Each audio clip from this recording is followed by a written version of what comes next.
3, 2, 1. Here we go!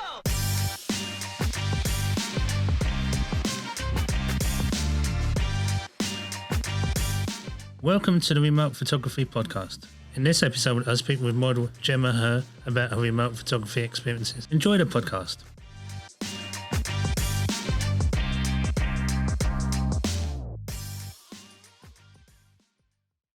Hi Gemma, thanks for doing the podcast. If people don't know who you are, can you give a brief introduction about your history in the industry, please?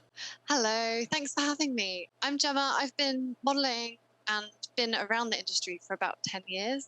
I do a bit of everything. I model, I do makeup, I do a bit of styling, a bit of artistic direction, I act. Yeah, so I've just been in and on sets for about 10 years, kind of like dotting around with different roles. So you mentioned about the makeup and the modelling. So you got kind of hit on a few fronts when the pandemic happened? I did get hit on lots of fronts with Corona because all the shoots were gone. So all my creative outlets were gone and makeup artists were not allowed to apply makeup. But obviously, models weren't allowed to model for the most part, other than like a few commercial things. But I feel like for the first lockdown, everybody just completely stopped. And even partway into the second lockdown, I think people just weren't sure, what to do with shoots. Like what we were allowed to do, were commercial shoots allowed? Like everyone was so confused. So in the end, I ended up stopping completely and I didn't have a computer. I didn't have a camera. All my tech died before the lockdown. Oh, God. So for the first lockdown, I was, completely disconnected. I had my phone. That was about it. So for the second lockdown, I had to do something. Yeah. So I managed to scrape together a camera and one of my dear friends gave me his computer because he had just upgraded. So that's basically what started me with remote because I was going crazy. I think we all were, because did you think it would be something that maybe like a month or two it would be over and then everything be back to normal, or do you kind of see it was like a long haul thing? I think at that point I was hoping that the lockdowns would stop, but I think the more you looked into the news, the more it was like, okay, this is like a long-term thing. I need to think seriously because I was in London, I was in this tiny flat. I didn't have as much space as all the other models, with their beautiful sets. I didn't have lights. I just bought a camera and that was the last sanity I had, basically. Okay. So I was going crazy and I really just needed a creative outlet. I wasn't thinking of it in a business sense. I wasn't thinking I'm going to support myself with this. For me, it was literally, I just need to shoot, or I'll go crazy. Yeah, that's understandable because obviously being a creative mind, like a model and a makeup artist, you're used to doing things and then suddenly that's all taken away. Yeah. So I'm not really a photographer. I don't know too much about setting lights up, let alone having to fight with having such a tiny little London flat, without lights, without anything. So I kind of had to learn how to be a photographer almost and how to set everything up, that I'd seen a million times. Yeah. But doing it is another matter. So I have a newfound respect for all the photographers out there because it's so much harder than it looks. So obviously you've said you just got a camera, the laptop and stuff. How did you find out about remote shoots? Is it something you saw on the internet or on social media? I think for me it was Facebook, and I was kind of seeing everybody dip into it at that point because I was late to the party and because I was seeing it everywhere. I was seeing such creative results, such high quality results. I knew that it was something I was interested in, but because of my lack of any technology whatsoever, I always thought it was out of reach because I felt like you had to have a studio. You couldn't just get a camera and go for it because I didn't even have backdrops or good natural light. But the more I saw people shoot, I saw some behind the scenes, I saw some setups. I was like, okay, this isn't actually people shooting in professional studios. Yeah. This is people who are not photographers and they're managing. So I was just seeing these amazing results and I was like, I want to do that. And I want to really go for it. I want to like use all my skills, you know, do some styling, like create some sets. Yeah. See what I can achieve in such a small, little dingy London flat, you know? I think it is a lot of people were suddenly realizing like, obviously in-person shoots better and easy because people can move around, but they were going, okay, I've got like a tripod, I've got a small flat, let's see what we can do. So I think a lot of people weren't worried about that. Yeah, for me it was a challenge. It was a challenge, and I think the first couple of shoots I did really opened my eyes because the images like were just as good as studio images, because by then I had bought like a backdrop, so I had like a grey background, and I was obsessively watching the light in my flat. So I knew within a 2-hour window what time I needed to shoot. I knew what time the sun sets, or, you know, where it came through. So I was like studying. I was like very obsessive. You're taking notes when the best times were. Yeah. So I started shooting that way. And then I realized, like, you know, let's just get crazy with it. So I pulled out all my archives for styling from the last 10 years. I sorted them all out. My front room was a complete mess, but I was like pulling out stuff I hadn't seen for like 6 years. Like that I'd used in a shoot like once. So I kind of laid it all out. I laid all my makeup out. I did mood boards. I was like looking at all these clothes, and I just put together like some stuff. So it's been kind of like a blast from the past. I've been exploring like my modeling journey as well, and then also getting creative with some makeup. And I started shooting myself to like see what I could achieve, which is a lot harder than I thought as well. When the photographer is remotely controlling settings and stuff, it's brilliant. But when you're shooting yourself, like, it's a lot harder. But yeah, all this creativity started to like come forth, and going from nothing in the first lockdown to like having this whole world almost open up, you know, it was amazing. It was truly like a lifesaver.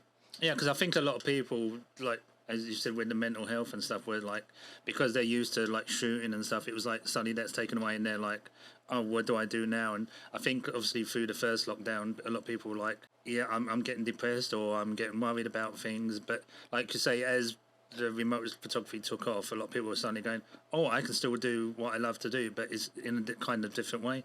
Yeah, and I always get surprised by how real to actual shooting in person it is.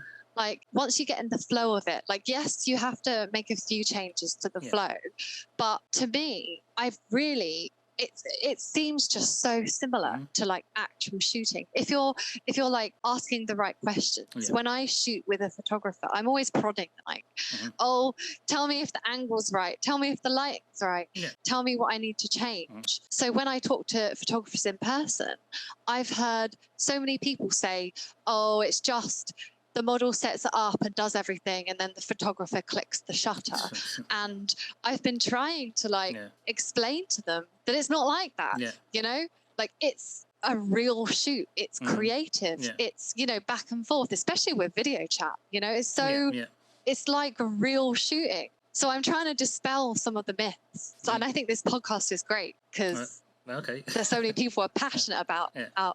So once you decided to like go fully into the remote shooting, did you do some test shoots? Because you said you'd done some self-portraits, so you were used to being in front of the camera. Did you do some test shoots, or was it like you jumped straight into offering remotes? I think I did one portrait test shoot just by myself, just self-shooting, just because I had to get used to modeling again, firstly. Picking that up again, like, it's not like riding a bike. You have to, like, really go back into it. And then I got a message from a few people I'd worked with, like Dion Jones was my first remote shoot. She was fabulous. And we've worked together in the studio up in Scotland where she is. And we just were like shooting like all this crazy colorful styling. And I just got really into it.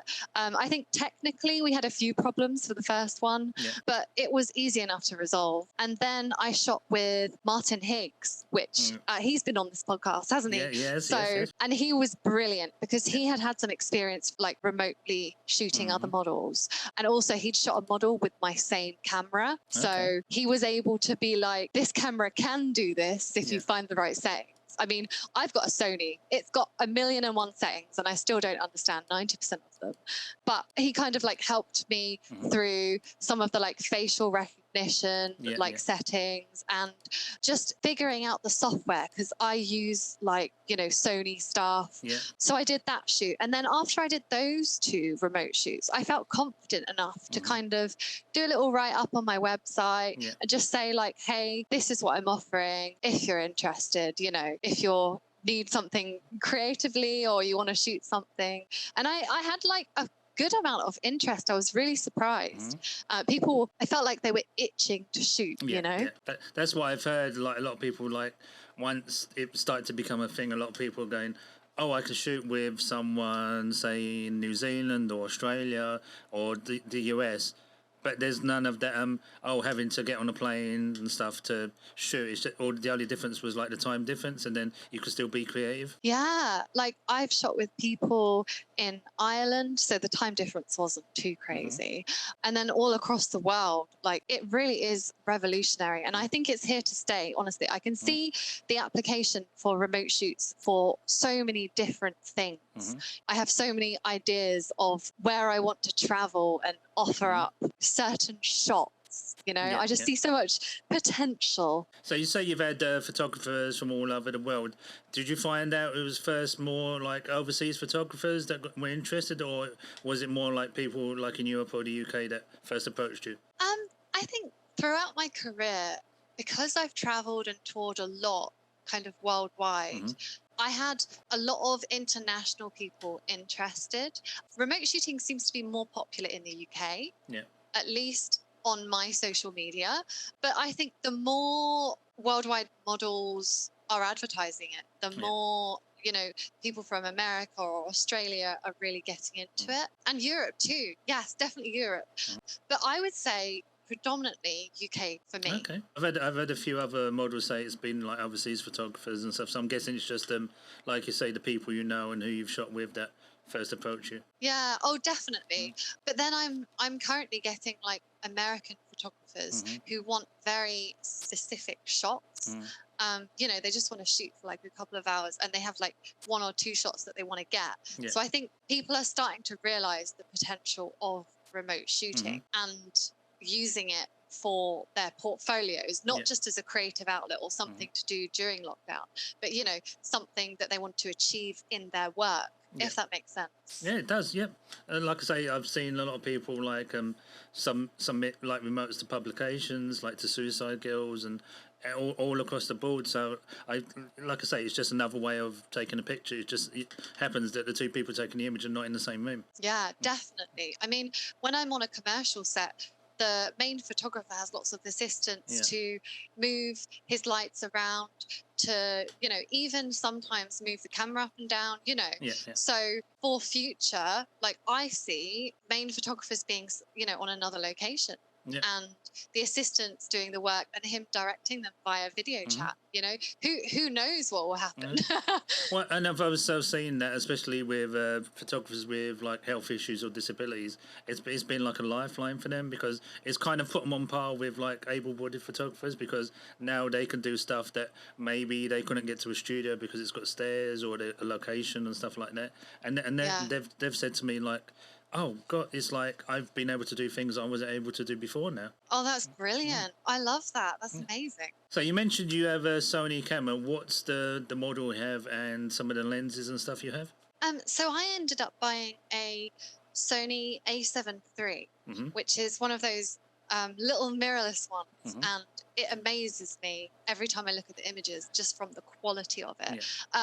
I've got a kit lens, which is a zoom. I think it's 20-70 or something like that. And then I also bought this beautiful Zeiss 55mm on recommendation from Martin. And it's the most beautiful portrait lens ever.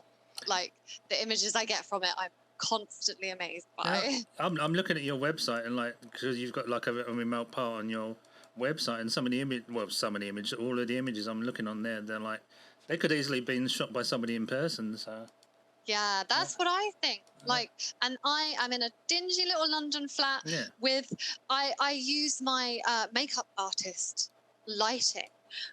So when you're doing makeup, you need a nice lit canvas, and a lot of the makeup lighting is very neutral, so it's like daylight balanced. So I've been using like my little LED light that I use for makeup, and I've got this big Hollywood mirror, and it's quite like a ring light. So I've been using that kind of either to the side or on the front, and you get these amazing catch lights. So I've just been using what I can. Like I've been using white walls. I've got my grey backdrop. You know, I haven't really bought too much, I would think, really. I just kind of use whatever. Yeah, I don't think you need to. It's like, I found, speaking to a lot of people, they've literally used what they had. So I'm like looking at the images, and there's one you're in like a green suit on a couch, and like there's literally just a stripe of like light coming through, and they look like high class fashion shots that easily someone could have shot in the studio. Thank you. That's like the light from my balcony door as the sun is passing. So the door's like at an angle. So yeah, it's really bizarre. I was shooting with Martin Higgs, who took that shot, and I just showed him on video camera. I was like, this is what the light's doing right now. And we were like, let's just go for it. Let's just do it. Yeah, and like I say, the image, it's like you said, is using what you have. So if you hadn't said that was like your door frame and the sun coming through, somebody could have thought like that was just like a light set up. And definitely. So you said like you had the camera, you're in a flat, but did you find at the beginning having just a limited space to shoot being like restrictive, or did you just let's go for it and use what I have to get the best pictures I can? I think before I started shooting, it kind of like boggled my mind a lot, because I'm not a photographer, and I've never done self-shot images like a lot of the creative models do. So to begin with, I was like, oh God, I'm going to need all the equipment. I'm going to need to buy this, buy that. And, you know, being in my flat and not really understanding the light, I was like, I was so confused, I think. After I bought the camera, it did take me a while to get my head around everything. But I think the more I shot, the more ideas came into my brain to do, you know, I started spotting different light. I think I looked at my flat in a different way since the first couple of remote shoots. And I just thought of ideas with makeup, you know, sets. I started set building, and I've never built a set in my life because I own quite a lot of plants. So I did my Hollywood mirror surrounded by greenery, and it looked amazing. Yeah, so I think the creativity then took over, because a lot of my model shots, particularly fashion, they're all shot in the living rooms of photographers, and they're not glamorous, but the images are such high quality. So I started thinking back to my experiences with that. Some of my favorite images, you wouldn't even want to see the spaces I was shooting in. You know, because it's, you know, clutter everywhere, you know, that type of thing. So it kind of like made me inspired to like look back at my memories and be like, you know, this can happen. So I think I just started running with it, and the ideas kept rolling in. And now I just have 1,000,001 ideas. So whenever somebody books me for a remote, I'm like, oh, you know, here's this lighting, here's that lighting. I send them a gallery of like all the lighting and what times. You know, I get really obsessive like about the lighting details. I'm like, this is my natural lighting, the 24-hour span period in my flat, you know. It makes you look at things in a different way. Yeah, I've literally had a lot of models, like you've just said, like once they've seen a couple of the results come in, they literally be walking around their house or flat and go, oh, I can shoot in that corner, or like you say, you move the plants around, or you can close the curtains or doors to make like a shaft of light to make it look. Definitely. And like I'm doing little things like when the light's too bright, I hang a white sheet in front of my window at a certain 2-hour window in the summer. The beautiful sunset light reflects off my living room wall. So if I position the backdrop like as it reflects, I get this beautiful yellow, like sunset look. It's amazing. And I would never have even thought about that before remote shooting. So you've kind of mentioned that you set up like a gallery and stuff. How do you prefer, like a photographer, if they've approached you to do remote shoot, how do you prefer them to present their ideas? Is it just through an email, a mood board, like Pinterest or something like that? The back and forth I go through when someone books me, like usually I send them to my website, my little remote section there, and I say, you know, look through the gallery and see what kind of lighting you fancy. And you know, they send me some ideas, usually via Messenger. You know, they want a high key look or a shadowy look. And then I just send them examples like, this is what I've done. This was the time. You know, I usually send like the sunset light because I love it. And so I'm just like, and I've also got a setup where you shoot towards the window. So it's like one of those really high key setups where the light kind of wraps around, like a big softbox is behind me. And that's been really popular. So I kind of like, I send them that and then they respond with like styling ideas or like a mood board, as you said.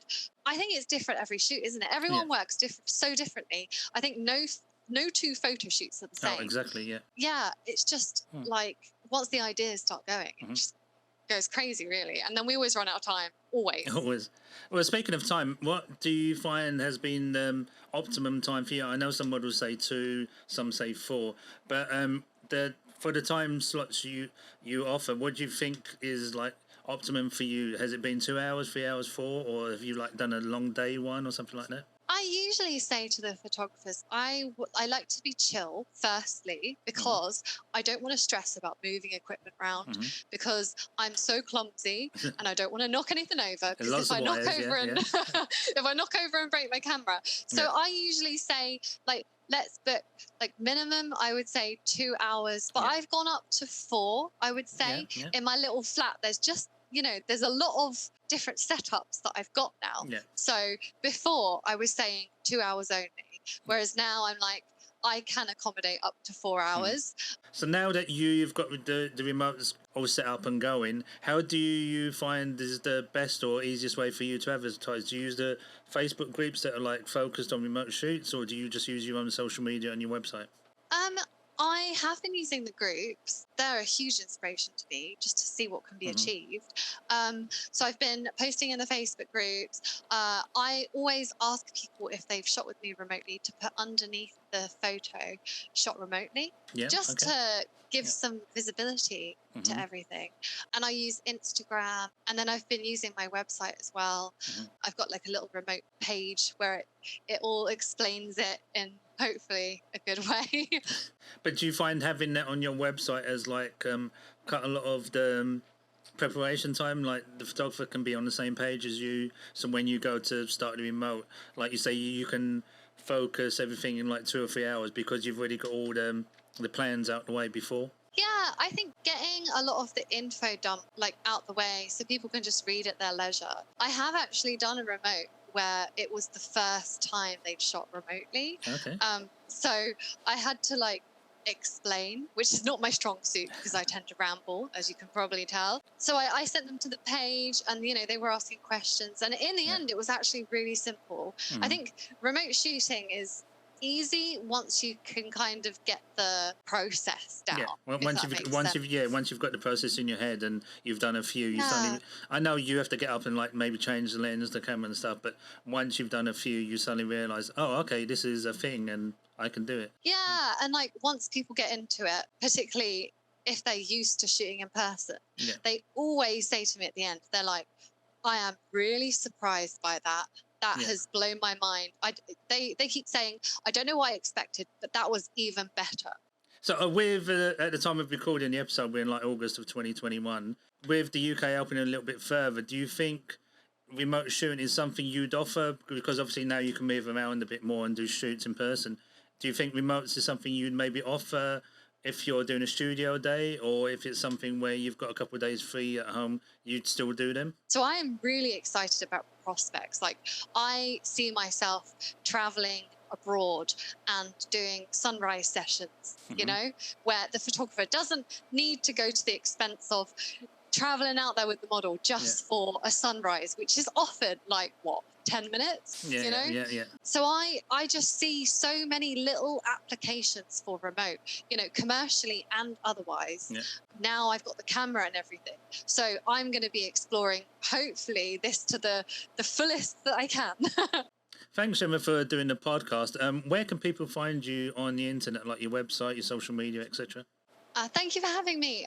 So my website is Gemma with a G, GEMMAHUH, gemmahuh.co.uk/remote. That's where I detail my equipment, my setup, everything. Or you can message me on Paperport. I'm Gem on Paperport, to keep it simple, just GEM. On Instagram, I'm GemmaHUH. Yeah, I think that's everything. Okay, thanks again for doing the podcast, and look forward to seeing some of the results. Thank you so much.